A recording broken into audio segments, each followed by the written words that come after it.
السلام عليكم متابعينا الكرام، سعيد بلقياكم في هذا الموجز الإخباري، وهذه أبرز عناوينه. خبر هام ومفاجئ عن أرباب المخابز بالمغرب. قبل أن نبدأ لا تنسى الإعجاب بالفيديو وعمل اشتراك وتفعيل الجرس ليصلكم كل جديد أول بأول. إليكم التفاصيل.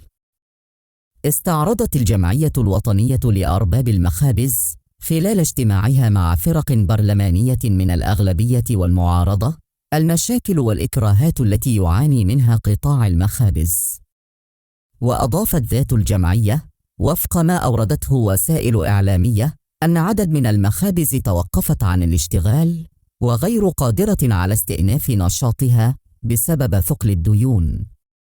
كما دعا أرباب المخابز إلى مراجعة سعر الخبز وكذا تفعيل البرنامج التعاقدي ومواكبة الدولة للقطاع على المستوى الاجتماعي، مطالبين بقانون تنظيمي خاص بقطاع المخابز وتفعيل دفتر التحملات.